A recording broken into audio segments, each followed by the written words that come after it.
ኢየሱስ በተቻላችሁ መጠን በጤነኛ አይምሮ ወይንም ደግሞ ከምንም ጋር ሳታነካኩት ልትረዱኝ ሞክሩ።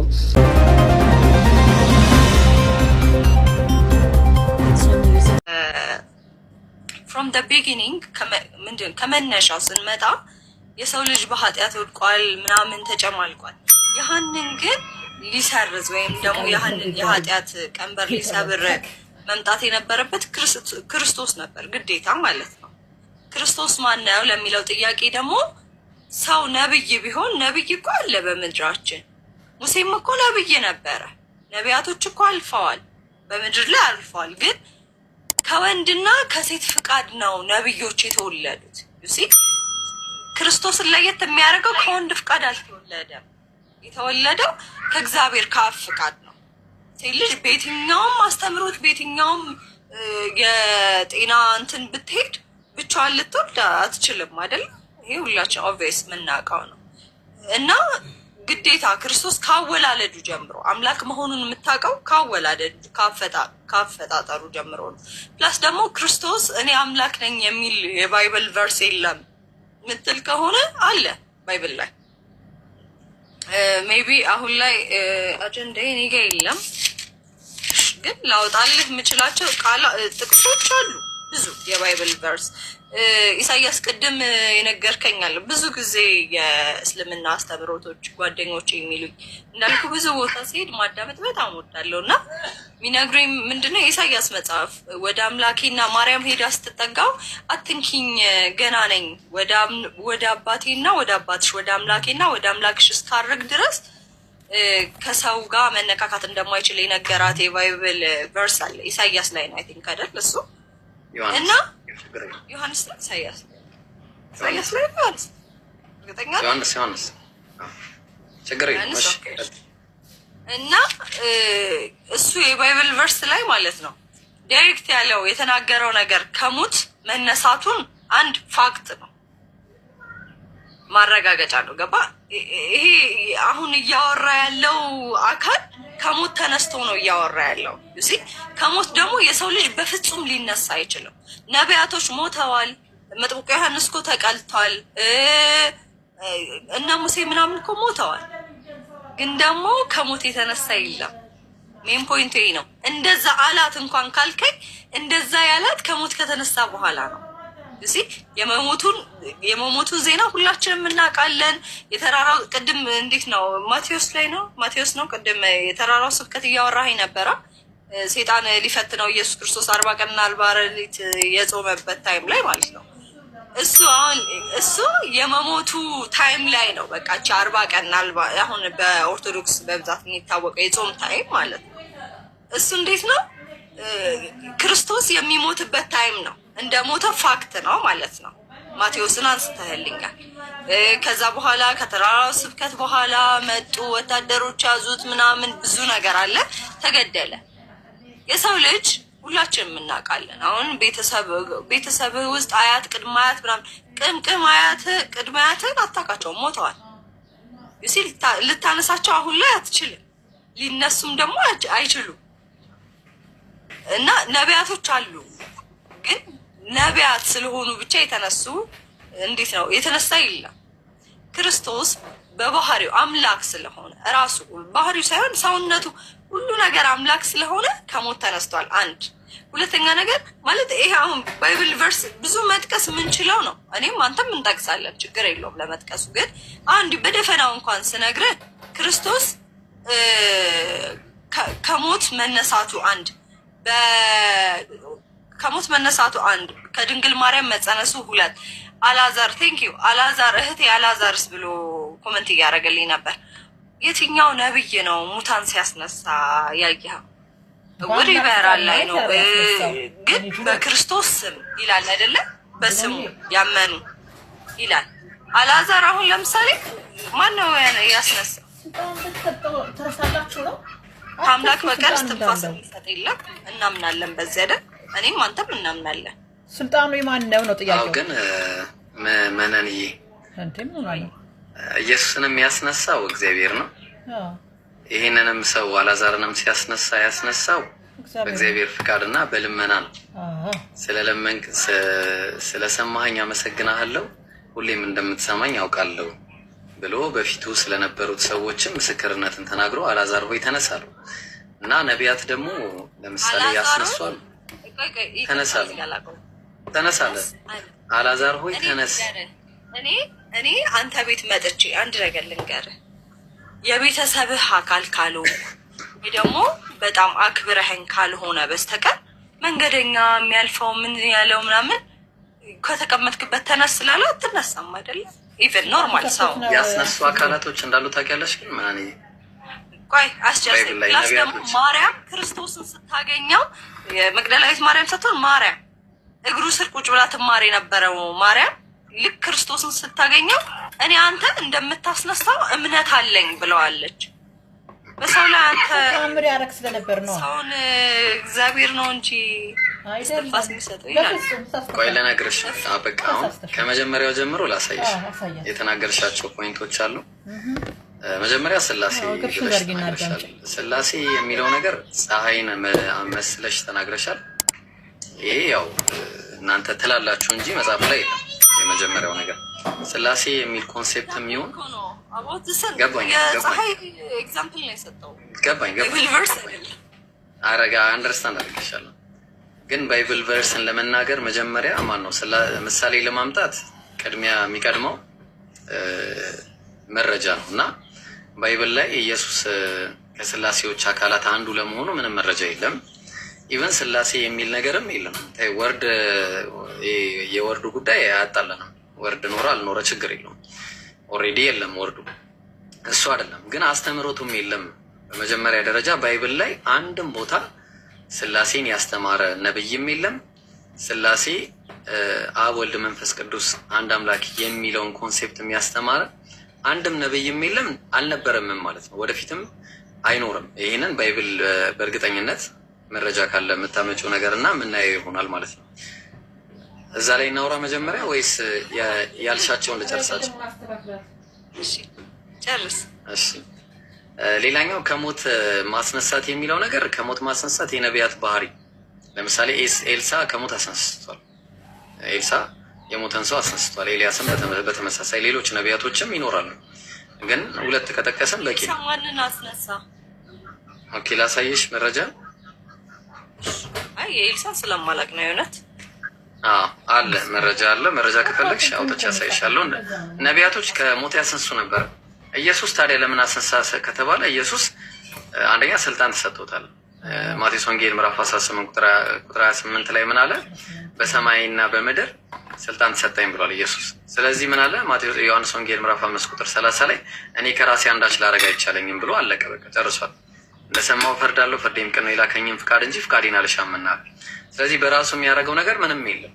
ካደረገም ቅድም እንዳለው አልዓዛርን ሲያስነሳው ስለሰማኸኝ አመሰግናለሁ፣ ሁሌም እንደምትሰማኝ አውቃለሁ አለ።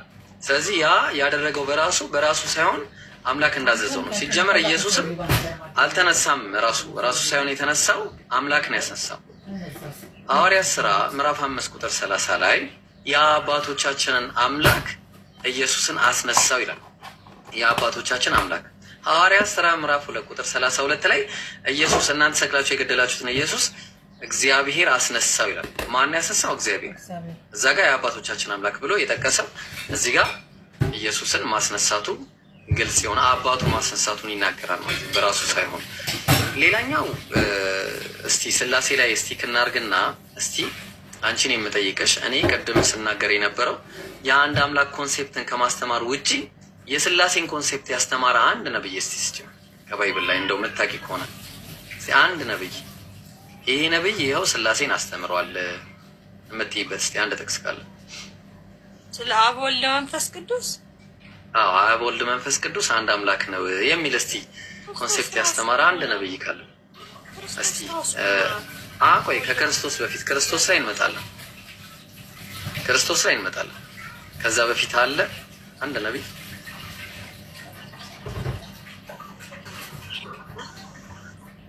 ይኖራል ግን ስለማላቅ ነው። ኦኬ እሺ ችግር የለውም። እሱን ካመጣሽ እናያለን ኢንሻአላህ። እስቲ አሁን አንቺ የምታስቢውና ኢየሱስ እኔ ሙስሊም ነኝ። ደነገጥሽ? ምን ነው ኢንሻአላህ ስትል ያወኩት እንጂ ሙስሊም አልመሰልከኝ። እሺ ገዛ ከሙስሊም ውጪ ማን ነው ነብይ ነው ብሎ የሚያምን? አልተሰቀለም ብዬ እየተከራከርኩሽ። አልተሰቀለም? እስቲ እናውራ።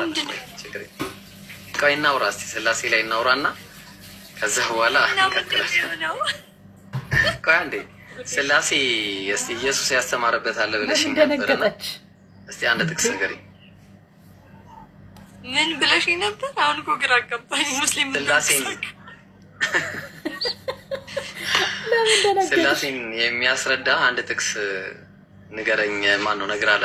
አይ ቲንክ ዮሐን ማቴዎስ ወንጌል ምዕራፍ 28 ቁጥር 19 ላይ ያለ ጥቅስ ጠቅሰሽልኝ ነበር። እዛ ላይ ምን አለ? ሂዱና በአብ በወልድ በመንፈስ ቅዱስ ስም እያጠመቃችሁ ደቀ መዛሙርት ያድርጓቸው የሚለውን ጠቅሰሽ ነበር አይደለ? በነገራችን ላይ ደስ የሚል ውይይት ነው የምታደርጊው እና በዚሁ ቀጥይ። እኔም ደስ ይለኛል እንደ አይነት ሰው ሳገኝ ዝም ብዬ ነው የማዳምጠው። እስቲ ይሄ ስላሴን ያስረዳል ብለሽ ታምኛለሽ? ምንን ይቅርታ በጣም እውነት እንትና አልጠበኩም ሙስሊም ትሆናለህ ብዬ። እሺ ምንድን ነበር ጥያቄ? እስቲ ምን ጠብቀሽ ነበር? እኔ እንጃ ማለት ስለ ባይብል ቨርስ ይሄን ያህል ቁርአን ታይማችሁ አልቆ ነው መጽሐፍ ቅዱስ ይሄን ያህል የምታነቡት? ማለት ይቅርታ ጥያቄ ነው። ችግር የለውም። አይ እናነባለን፣ ቁርአንም እናነባለን፣ ሁለቱንም እናነባለን።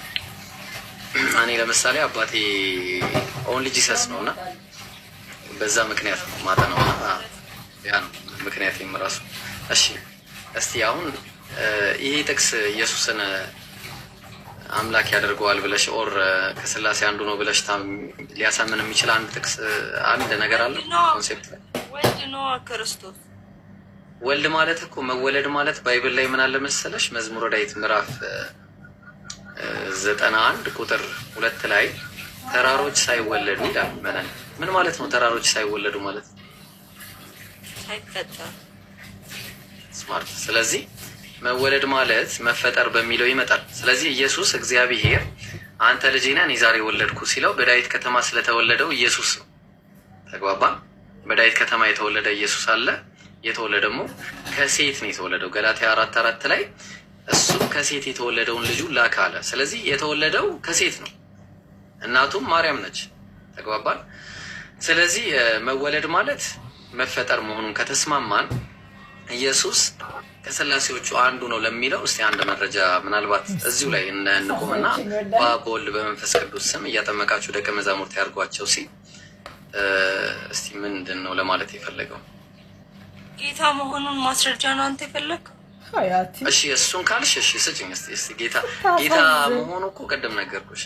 ኢየሱስ ጌታ ነው ሲባል አይደለም አለለም። እኔ ጌታ ነው ስትይኝ ጌታ ነው አይደለም አለለሽም።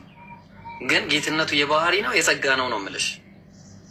ምክንያቱም ጌታ አደረገኝ ተብለው የተነገረላቸው ብዙ ሌሎች ነቢያቶች፣ ለምሳሌ ማንን ልጥቀስልሽ መሰለሽ? ለምሳሌ ዮሴፍ ኦሪት ዘፍጥረት ምዕራፍ 45 ቁጥር 3 ላይ በግብጽ ምድር ላይ እግዚአብሔር ጌታ አደረገኝ ይላል።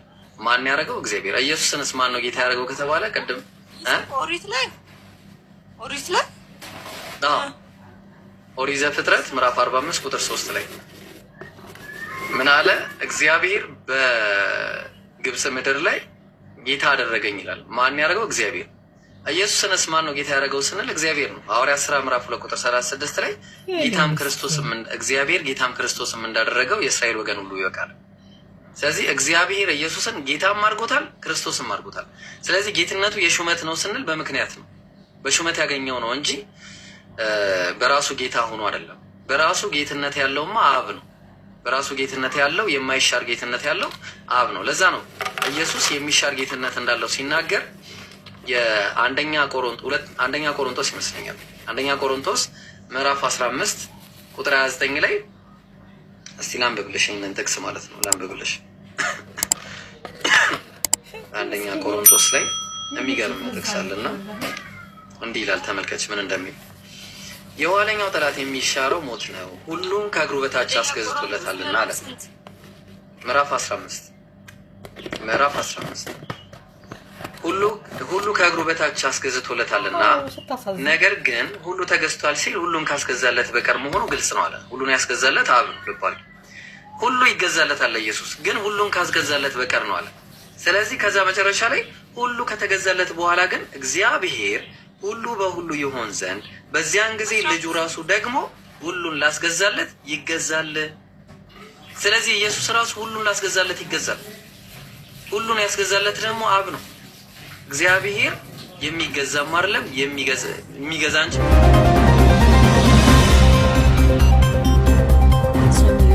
በተቻላችሁ መጠን በጤነኛ አይምሮ ወይንም ደግሞ ከምንም ጋር ሳታነካኩት ልትረዱኝ ሞክሩ። ከሰሞኑ ይሄን 2 ቀን እንግዲህ እህታችን ዩቲናስ የለቀቀችው ቪዲዮ አለ። የነበረውን የሰሞነኛ ግርግር ወይም ደግሞ ያለውን ነገር በሷ ቤት ሰላም እንዲፈጠር ወይም የነበረውን መልካም ጊዜ ለማስታወስ ሐሳቡ መልካም ሆኖ ሳለ ግን መልእክቱ የተላለፈበት መንገድ በጣም ፈጽሞ ስህተት ነው። ሙዚቃው የሚለው ተዋዶ ያለበት እስላም ክርስቲያኑ ተዘነጋሽ እንደ ኢትዮጵያ መሆኑ በፍቅር እሷ በሄደችበት ወይ ሳይሆን እንደ ማህበራዊ ኑሮ በሌላ መልኩ መናገር ይችላል። ነገር ግን ይሄ እንደ ቀልድ እየተላለፈ ያለ ነገር ሰዎችን ከሌላ ሃይማኖት ጋር ጋብቻ እንዲፈጽሙ በአንድ ቤት 2 ቢላ እንዲኖር የሚያደጋግፉ ወይም ደግሞ ሰፖርት የሚያደርጉ ነገሮች ናቸው። ተውቴኛ ልጆች እናንተን የክርስትና እምነት ተከታዮች ወንድሞቼ ልጠይቃችሁ። አሁን አንቺ ስለ እውነት ምርጫ ብሰጥሽ አብሮሽ የሚያስቆርበውን አብሮሽ ቤተ እምነት የሚሄደውን ዛሬ ዓመቷ ናት ነገ ደግሞ የወሩ ነው ብሎሽ የሚያስቀድሰውን አብሮሽ በአንድ አምላክ በስማም ብሎ የሚባርከውን ነው የምትመርጩ ወይስ እዚህ ጋር ከአላህ ውጪ የምገዛው አምላክ የለኝም ብሎ በአላህ ስም ቢስሚላህ ብሎ አብሮሽ እየቆረሰ ማዕዱን አንቺ ደግሞ እዚህ ጋር በሌላ ነገር እዚህ ጋር አንቺ መቤቴ አማልጂን ስትይ እዚህ ጋር መቤትሽ አታማልድም ከሚልሽ ወንድ ጋር ትዳር ብትፈጽሚው ይሆናል? አይሆንም። ማንንም ቢሆን ይሄንን አይፈቅድም። በዚህ ሙዚቃ ተገፋፍተውም ይሁን ይሄ ህይወት ይሆናል ብለው በቀላሉ የገቡበት እንኳን ያሉበትን አንድ አምላክ ነው የሚያውቀው። ስለዚህ ይሄ ትክክል አይደለም። ያለውን ማህበራዊ ኑሮ ለማሳየት ወይም የነበረውን ፍቅር ለመመለስ ብዙ ወይዎች አሉ። ይሄ ስህተት ነው። ከዛ ውጪ ምናልባት አውትፊቱ ላይ ነው እሷ ፎከስ ያደረገችው። ነጠላ አትበሉ። ነጠላ ባህላዊ ልብስ ነው። የክርስትና እምነት ተከታዮች ብቻ አይደለም። ብዙዎቹ እናቶቻችን ይለብሱታል። ሀያት እንደውም በኖርማል ቀን ዴይሊ ከምትለብሻቸው አውትፊቶቹ እንዲህ ሁሌ ነጠላ ብትለብሽ ራዲነን ያምርብሻል። ስትርን የመሰለ ነገር የለም። ይሄም መሰተር ነው፣ ደስ ይላል። ችግሩ ከነጠላው ሳይሆን እኛ ጋር ችግሩ ልታስተላልፊ የሞከርሽው መልእክት በጣም ስህተት ነው። በአንድ ቤት ውስጥ 2 ቢላን ሰፖርት ማድረግ አይሆንም። ከዛ ውጪ ደግሞ የትኛው ሙስሊም ወንድ ነው ወደ አላህ ለመሄድ ውዱ ሲደረግ እኮ የሚባል ዚክር አለ።